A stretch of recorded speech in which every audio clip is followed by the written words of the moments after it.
In the future, humans may need to adapt to a life underwater.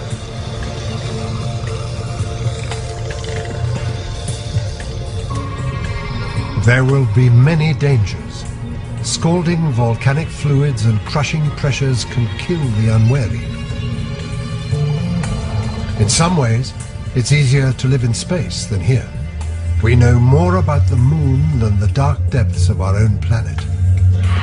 The oceans are Earth's final frontier, but we may be forced to take the plunge. And ever-improving technology is making it possible. We may soon live as science fiction writers have long imagined, under the sea.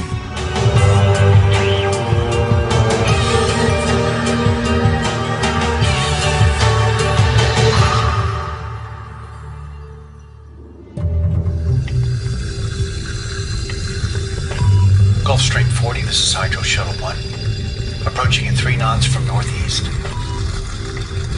Roger, Gulfstream 40. You're cleared to dock at the main entry port. A new undersea colony is coming online, 100 feet below the surface in the warm waters of the Atlantic. Communal domes link rows of living pods. The first aquanaut families are on their way to take up residence. Some have dreamed and prepared for this moment their whole life. For others, this is their first trip beneath the waves. 70% of the Earth is covered with liquid, 7 miles deep in some places. I do know one thing.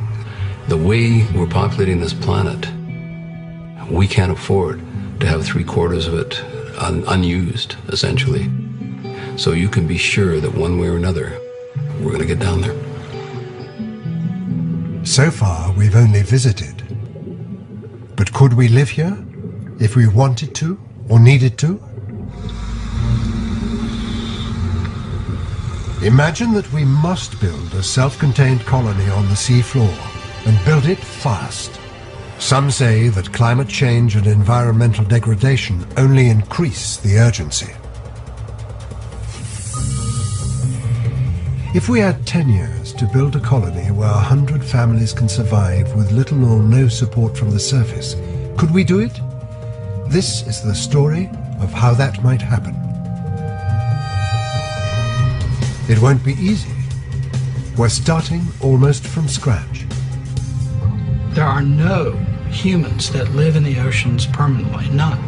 There are a lot of visitors, but no person, no family, no colony has ever lived there permanently before. Only a handful are even trying.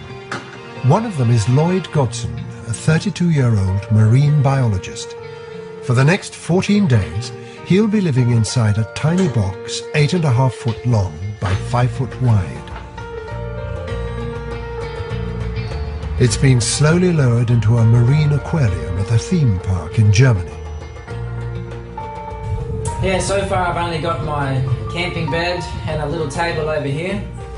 So I've still got to bring in all my food, the kitchen sink, I've got to put that together. He's also hoping to generate his own power with a bicycle. But like earlier pioneers in undersea living, he'll have to put up with Spartan conditions. The underwater habitats of the 1960s and 70s were often difficult places to live in.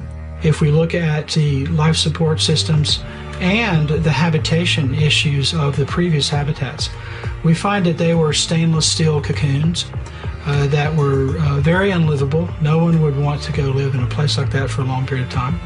Like Sea Lab 1, constructed by the US Navy in 1964. Basic things didn't work. Toilets didn't work. You couldn't get in or out of them in an emergency very easily. Challenges we have to overcome. Otherwise, that frontier is close to us, is forbidden. I mean, that's the way it's been. We've got to change that. We have to open that frontier. First, we'll need to break down the task into a series of practical steps. Find a suitable location. Design watertight living structures. Use materials that can withstand pressure. Build them underwater. Become self-sufficient. Create new vehicles to travel long and short distances. And finally, build a society beneath the waves. Step 1 is finding a suitable site for our colony. We need a place where we can put buildings and people with access to power and food. A place deep enough to insulate us from one of nature's deadliest forces. The hurricanes that periodically ravage our surface waters. Not too deep, because the deeper you go into the ocean, the higher the water pressure and the greater the danger. Just 10 feet down, a diver can rupture an eardrum if he can't equalize the pressure. 1,000 feet down, and a diver's lungs will be crushed. So we must find a sweet spot for our colony. But where? We have better maps of Mars and the Moon than we do of the parts of our own planet covered by water. We can see space and we can long to be up there. We can't see down. But satellites equipped with more sophisticated sensors are piercing Earth's hidden ocean depths. This newly acquired data, coupled with improved visualization techniques, is revealing new mountain ranges and valleys we didn't know existed. One possible site for our colony is off the coast of Washington State, a volcanic seamount. Submersibles and unmanned vehicles from research organizations as well as private industry are starting to explore these underwater mountains. What makes them attractive to an undersea colonist is that they're self-contained islands of life, sometimes reaching almost to the surface. This is particularly true in some of the seamounts of the North Pacific. So the colony could locate there, and they could have this rich source of food from the water surrounding them. Seamounts can occur near the mid-ocean ridge, the 40,000-mile-long undersea mountain range. Here, volcanic explosions continually add new seafloor. In the dark depths once thought empty, we've discovered islands of exotic life. They thrive on heat welling up from the Earth's molten core. The creatures crowd around black smokers, vents that spew out a scalding mineral-laden brew, ready to be mined. So instead of digging these things out of the ground, and destroying vast mountain ranges and everything else, you mine the fluid. You've got pure metals, you put those in a skip, you send them to the surface, that's your product. But a black smoker may be a better place for an industrial outpost than an undersea colony. Aquanauts, the new full-time residents of the sea, will want to remain within the photic zone, where sunlight penetrates down to about 600 feet, and where animal and plant life is most abundant. For that reason, colony planners may decide the best place to build is off the east coast of Florida, along the continental shelf. It extends up to 60 miles from the mainland, with water depths generally under 600 feet. One well-tested site is Conch Reef off the Florida Keys. It's home to one of the world's only active undersea research labs, aquariums, run jointly by NOAA, the National Oceanic and Atmospheric Administration, and the University of North Carolina at Wilmington. For 20 years, scientists have been conducting 10-day underwater missions here. 50 feet below the surface, they're drawn by the same qualities that make it attractive to a colony: ample sunlight and a rich diversity of marine life. But there is a catch. Florida is right in the middle of one of the world's most active hurricane zones. You would have have to make sure that you design your colony structures to be hurricane-proof, because you can't afford to evacuate your entire colony every time there's a storm coming by. Placing the habitat in slightly deeper water would also help, say 100 feet down. Having chosen our location, we begin year 2 of the 10-year program to build our imaginary undersea colony. Extensive surveys are underway using robots and divers in preparation for the next step, putting buildings and people in place.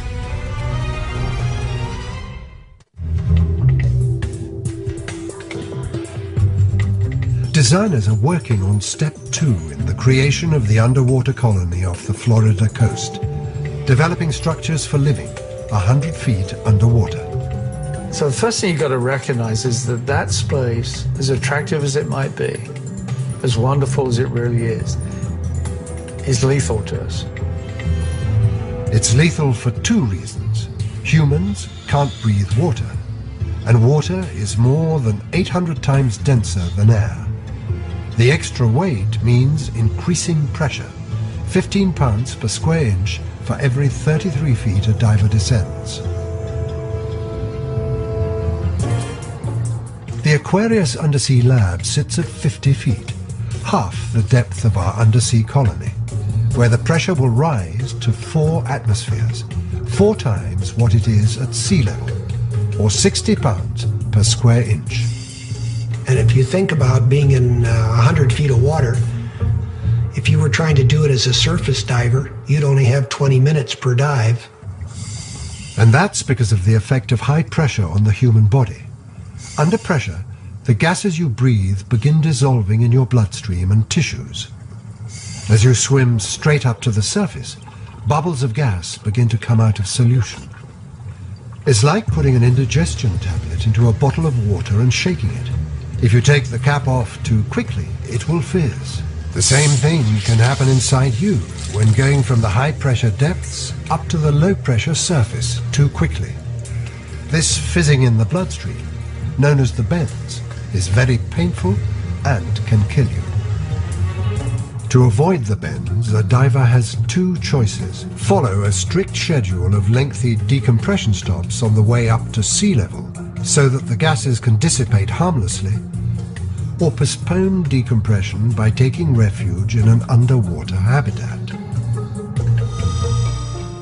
Lloyd Godson's tiny experimental habitat inside the aquarium rests in just 13 feet of water, or 1.4 atmospheres. Divers generally believe that such a small increase in pressure won't affect them. Here I have a whole range of things, for example, apricot desserts.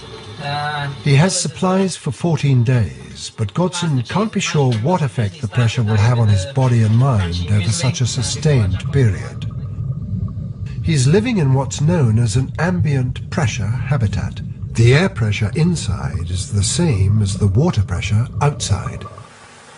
An external compressor feeds a steady stream of air down to where Godson is. I have about 230 litres per minute of fresh air coming in through this tube up here you see.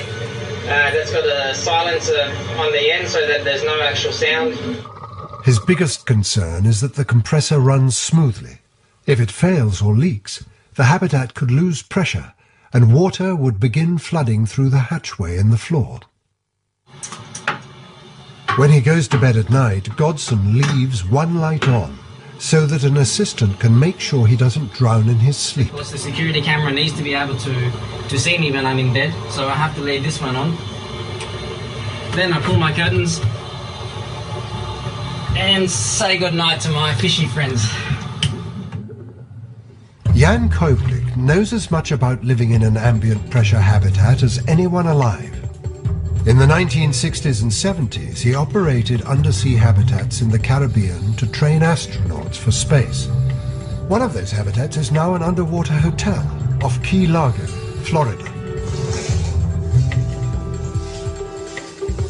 And then you swim out of here and you go up to the pod The two cylindrical accommodation areas are separated by what's known as a moon pool.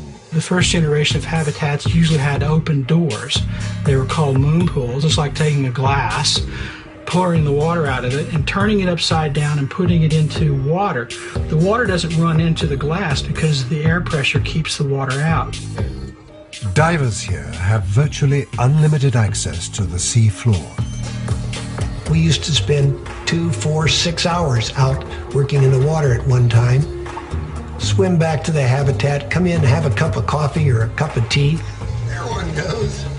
Look out the window, kind of reevaluate what had gone on, and then go out again. Residents of an ambient habitat only need to decompress once at the end of the mission.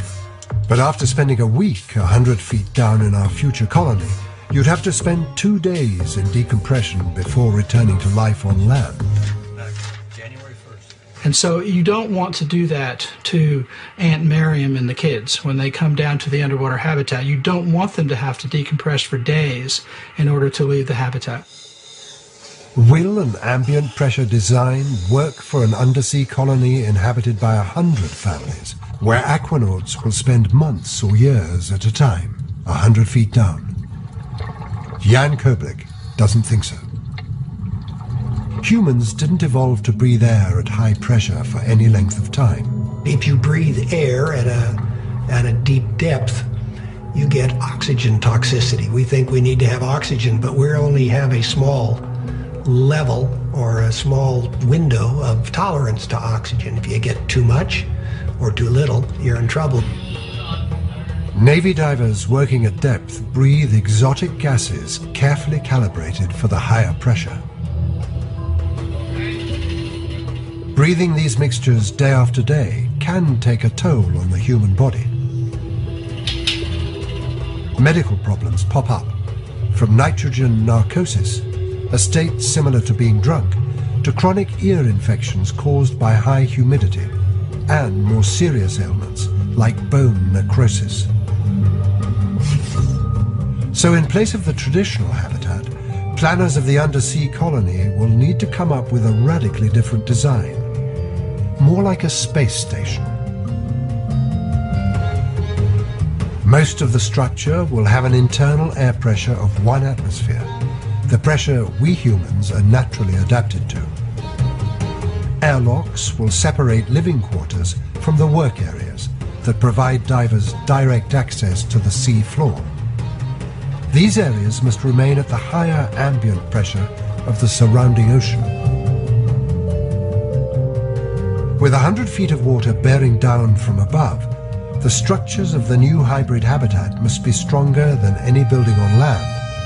This will require step 3, using materials capable of withstanding enormous pressure, 60 pounds pressing on every square inch. Michael Shooter designs and builds a range of structures to go on or in the water, from boats to submerged hotels. He uses many of the same materials that went into the construction of the aquarium that houses Lloyd Godson's habitat. The difference between an aquarium and a habitat is where you're keeping the fish, quite honestly. The engineering that goes into designing the windows and the structures to carry them are very, very similar to what we have to do in an underwater structure. And there's a watertight door here and a watertight door here. Sophisticated computer modeling allows Shooter to accurately predict how materials will behave under pressure, whereas earlier designers had to keep habitat windows small for fear of leaks or something worse. If you have a catastrophic failure at 50 meters of depth in the ocean, you're going to die. So I can be super confident that after having produced a design for a window or a viewport that's 2 meters by 4 meters, that because of the methods that we have to analyze how that structure is behaving, I can very happily put that into that situation. In addition to withstanding pressure, clear acrylic can resist the corrosive effect of seawater better than traditional steel. As it does in an aquarium, this material could also give undersea colonists a spectacular view. Where you're sitting is surrounded by this amazing environment. So absolutely want to maximize the view. We want to maximize the impact of what's going on around. You know, the idea of gardening with corals and giant clams, and you know, this is totally possible. But designing future living pods and communal spaces to house restaurants and exercise facilities may be the easy part. Getting them on site is the real challenge. Designers may decide the most efficient way to construct the individual modules that make up the undersea colony is in shipyards and dry docks, much like they construct modern submarines. Perhaps the submarine builders will be the ones to do the building, since they have the expertise. They'll need to lower the modules to the sea floor and then link them up to one another. That brings us to step 4, assembling the undersea colony. Robots can do much of the work, but it will also take a new generation of commercial divers to carry out this ambitious task. Those ready to risk their lives building and maintaining structures underwater. Today, Phil Newton designs and builds submersibles. But he began his career in the chilly waters of Vancouver as a commercial hard hat diver. You know, it's a very, very comfortable way to dive because you're completely surrounded with air. You know, your head is free completely. You have excellent communication to the surface. You have a constant airflow. There's no effort to breathe. But commercial diving can also be a hazardous business. The work site can be hundreds of feet down. Surfacing from these depths, divers get winched up in a diving bell and then transferred to a decompression chamber on the support vessel. Here, they'll slowly return to sea level pressure. So instead of taking a few hours to decompress, when you're living under pressures at 8,000 feet or so on the bottom, it takes you 8.5 to 9 full days to come back to decompress slowly to the surface. So Newton decided to take a radically different approach that could be a tremendous boon for our undersea colony. If you can eliminate the pressure, you'll eliminate the enemy. And really, to do that, you need armor, whether it's a submarine around you that can withstand the pressure or whether it's a submarine that you wear. The result was the Newt suit, and now its successor, the exosuit. These hard suits pressurize to 1 atmosphere and allow a diver to descend as deep as 1,000 feet without the need to decompress. So you have a pressure housing over top of this. And you have At the same time, the circular bearings in the wrists and other joints must be engineered to turn smoothly and effortlessly, even when 1,000 feet of ocean is pressing down on them with the weight of a double-decker bus. But Phil Newton wasn't done yet. Just give it a quick test up and then back into the neutral position. Okay. Yep. To extend the diver's working range down still deeper, he applied his inventiveness in a new direction. With the digital revolution, with the electronics that were available now, why couldn't you make a sub that's not much bigger than you are and had powerful thrusters and whatnot and fly you through the water? It's also fitted with a powerful manipulator arm that allows the sub-pilot to retain some of the dexterity of a diver. With pre-dive checks complete, another new pilot is ready to take his craft into the water. A mini-sub, like Deep Worker 2000, would give aquanauts the freedom to explore the area around their undersea colony, down to a depth of 2,000 feet, with no sensation of the pressure. I want people to be not exposed to pressure. I want them to be able to work and to live and to play at the bottom of the sea without having to pay that enormous price. As humans, we're naturally evolved for life at sea level pressure. But with these hard suits and mini-subs, we'll now be able to work both inside and outside the colony, as though we'd never left the surface. They will not be rugged outposts on the frontier, but they will be attractive cities designed by architects. And in these cities, you will have 95% of it will be at 1 atmosphere where the main people live. It's year 5 of our experiment in undersea living.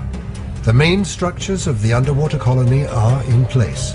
It's almost ready for the first generation of aquanauts, full-time inhabitants of the deep, to move in.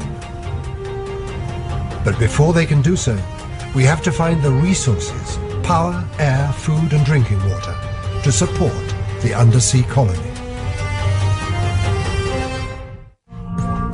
Initially, the underwater colony may depend on outside supplies to run all of its life support systems. But it must quickly move to step 5, becoming self-sufficient from local resources.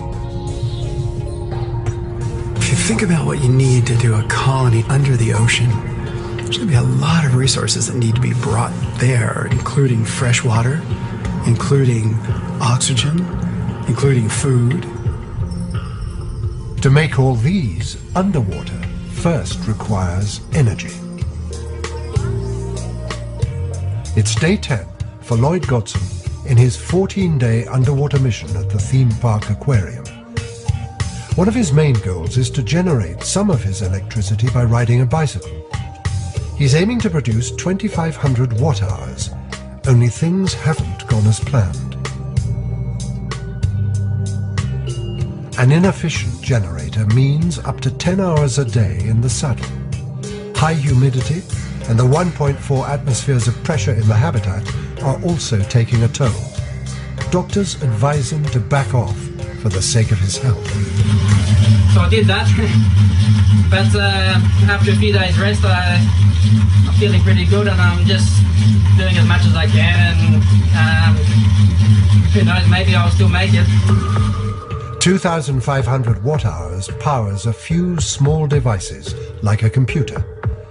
But it's less than a tenth of what the average American family uses daily. And with 100 families set to take up residence, the undersea colony will need at least 3 million watt-hours a day to keep all its systems running. Because power is so critical, the colony can't rely on a single source. So they've laid snake-like wave energy converters on the surface to ride the swells. The waves drive hydraulic rams mounted between the sections producing electricity. But the real power lies further down and out to sea. The structure here is what's called the Miami Terrace. That's where the maximum flow is, and that's, of course, where we want to put our stuff. Right. So at least we got that right. At Florida Atlantic University's Center for Ocean Energy Technology, Dr. Howard Hansen is testing ways to harness a vast and steady stream of water that runs about 10 miles off the Florida coast, the Gulf Stream. It's a tremendous amount of water. It is 30 million cubic meters of water per second that flows by our doorstep out here in South Florida. With a flow greater than all the world's rivers combined, the Gulf Stream is an extremely reliable source for power generation. 100 feet down, 4 twin turbines spinning like underwater windmills supply the colony with all the electricity it needs. With that ample power supply, the colony can take care of 2 other critical needs: pumping oxygen from the surface and distilling fresh water from the surrounding seawater. But it still needs a reliable way to remove the carbon dioxide aquanauts will constantly be exhaling. Planners are likely to turn to Mother Nature for help in removing carbon dioxide and other wastes from the undersea colony. It's a method that Lloyd Godson experimented with in an earlier underwater habitat. The air in the habitat was run through a coil filled with single-cell algae called chlorella. Like all green plants, they needed CO2 to grow. Okay, I'm just checking the pH from the algae culture now. But the system failed to work efficiently. By day 12, his blood pressure was rising to dangerous levels, a sure sign of too much carbon dioxide. pretty high down there, so. You there, Carolina? My wife made a dive inside the habitat to visit me. She took one look at me and said, "You need to come out." And I respected that because I thought she knows me better than anyone and she can see I'm not looking good. Now, an improved process for growing the same algae is being developed. So this is chlorella, right? Yes, this is the chlorella. Bioengineer Jonathan Trent and his team at NASA's Ames Research Center in California have developed special plastic membranes to grow the algae in seawater. Our innovation is to move this whole thing into the ocean. That's what we're doing that's different. We're moving it offshore. That same technology, with a few modifications, could be adapted to support the undersea colony. Long plastic membranes will be unfurled from anchors on the sea floor. They're filled with green algae, which act as living CO2 scrubbers. They do it through photosynthesis, using sunlight from above, and carbon dioxide and wastewater from the colony. The algae could be scrubbing that CO2, growing more algae, producing oxygen, which could be pumped back down to the colony. And those same algae could live off the wastewater of the colony, turning that wastewater into clean water. Every few days, when a fresh algae crop is ready, the bags could be reeled in and harvested. The algae can be turned into biofuel, but the undersea colony can use it instead as a food source. As much as 50% of the dry weight of algae is high-quality protein. But a steady diet of algae balls and algae pasta, washed down with algae smoothies, would almost certainly set off an undersea mutiny. The colony will need to find ways to diversify its food supply.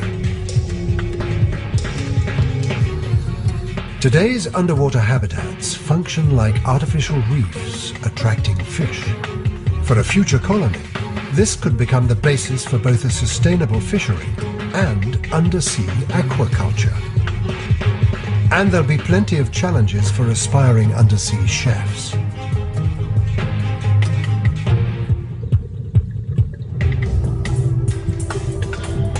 The arriving aquanauts are welcomed into their new world by inquisitive marine mammals, here to investigate their novel-looking craft. Step 6 for our imaginary subsea colony is to create a new generation of underwater vehicles. Oh my God, it's coming right at me. Graham Hawkes has spent a lifetime developing vehicles that allow humans to experience the ocean and its creatures in a unique way. I just avoided hitting him. He was just beautiful. He was just beautiful. Water space is no different than airspace. And we have to make the transition. We have to be able to master that space with speed and agility. One of his pioneering efforts was a vehicle that allowed him to swim with a pair of dolphins. I'd become one of the dolphins. And this lead dolphin would look at this little kind of canyon in the coral and just go swooping through it. And I'd go swooping through it and I'd always hurt my ears. But, it was utterly irresistible to move with those big animals. Although humans have been venturing into the oceans for more than a century, the basic principle behind the vehicles we use hasn't changed much. The current generations of manned submersibles go into this beautiful three-dimensional space exactly as balloons of the 1800s. They make themselves heavier than water and they sink. They can wiggle around a little bit. And when they're ready to come back, they make themselves lighter than water and they come back. Also, they recommend a head 2/3. 2/3, Elmire. Also, Dave, moving inside 2/3, sir. But a state-of-the-art nuclear submarine can do much more than wiggle around. It can travel horizontally through the water at over 28 miles an hour. Its top speed is classified, but it is the undisputed greyhound of the deep. For all its modern refinements, the nuclear submarine still operates like an underwater balloon. When diving, it floods its ballast tanks with water, and to surface, it blows them full of air. The balloon concept will also work for the short shuttle ride from the surface down to the colony.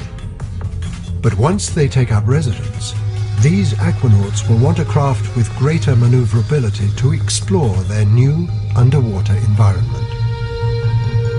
Power up. Port power. Map enabled. At Hawks Ocean Technologies, engineers put one of their latest vehicles, the Super Falcon, through a pre-dive check.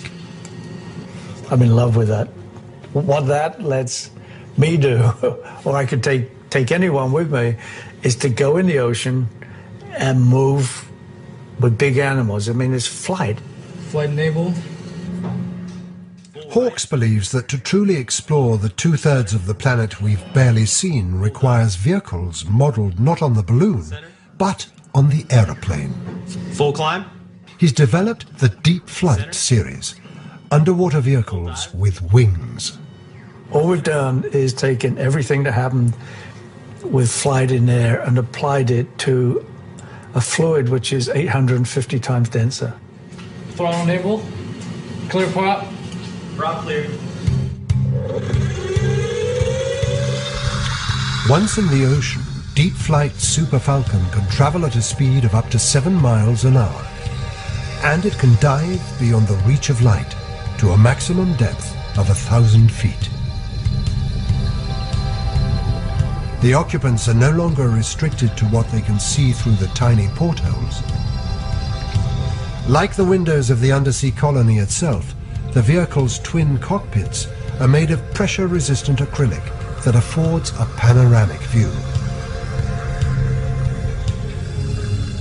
But to start with, aquanauts will have plenty to explore closer to home. It's taken almost 10 years to establish a self-sustaining colony 100 feet down on the sea floor. The arriving aquanauts get their first glimpse of their new quarters. A large dome houses communal areas: restaurant, school, medical facility, fitness, and recreation area. Leading off the communal space is the main corridor that provides access to the living pods. The space is modest, 500 square feet for a family of 4, but you do get your own private aquarium outside the window. On one of the arms radiating out from the center, a pair of domes houses the life support systems that keep the colony running. Nearby is the hangar, where underwater vehicles and dive operations are based. While much of the colony is kept at 1 atmosphere, this work area can be switched to ambient pressure for easy access to the ocean. Our 10-year mission is finally accomplished. The buildings, the support systems, vehicles, and people are in place. One last step remains. It's now up to the colony to turn itself into a viable community. 100 families have started living in a hypothetical undersea colony 100 feet below the waves of the Atlantic. They've embarked on step 7, becoming a viable community. Much of what they do isn't that different from the lives they've led on the surface. Technicians carry out maintenance work, children go to school, patients go to the doctor, and people work out. But this first generation of aquanauts is also exploring its subsea neighborhood, down to depths of 1,000 feet and more. Just looking outside their windows, they're gaining an intimate knowledge of the ocean that only a tiny few have enjoyed before them. I spent probably 30 days total living under the sea. There's nothing like it. There is nothing like it. There's something about sleeping under sea, hearing the bubbles of the habitat, looking out the window and seeing the ocean world from all around you. A world still full of unknowns. The real payoff are the things that you learn and you see that you don't expect to see and you had no idea was even there to begin with. And so we've actually had people come down, and it sounds almost silly, follow fish around and see where they spend their time and what kind of habitat they need to do what they do on a daily basis. From that wealth of observations and scientific data, researchers can begin to extract the seeds of an undersea economy, identifying species that could produce technological breakthroughs. You hear about, jellyfish and the gelatinous part of the jellies and transparency and how that might play a role in optics, or the skin of octopus and squid and color change and camouflage. Whether it's mining or medicine, food production or power generation, there are many promising areas of exploration. Life in the undersea colony is beginning to find a rhythm.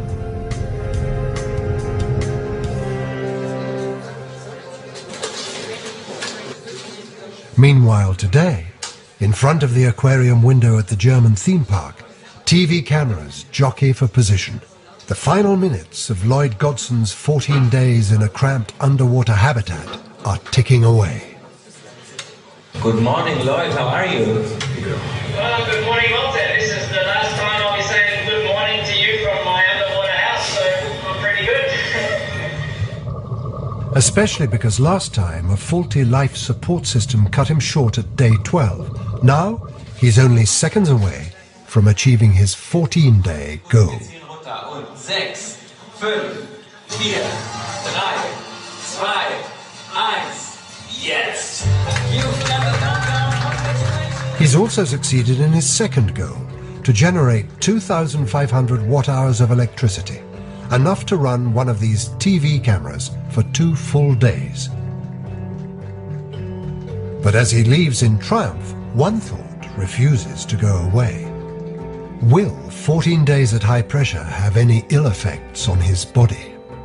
Although the risk is very, very low at this shallow depth of suffering from some kind of decompression illness, there's always risk. Back on the surface, everything feels fine at first. A hug for his wife, Carolina. Catching up with my mom. The first questions. Okay, see you then. But then he knows something is wrong. I got to the bottom of the stairs, I got quite a light head and was a little bit dizzy feeling, I guess you'd describe it as, and some people say that I lost my colour, went quite white. A mobile home becomes a makeshift medical station. And we laid down in the van for the next half an hour and on 100% oxygen. Within half an hour, the dizziness passes. I need your bare chest. Post-dive tests reveal no obvious signs of decompression sickness. Feeling much better already now. Yeah, I can feel that. But the incident reminds us of the risks in undersea living. No one knows for sure what the long-term effect of living underwater will be. Divers who must work on the seafloor can minimize their exposure to high pressure, but they can't eliminate it entirely. The rest of the colony can live comfortably inside at 1 atmosphere.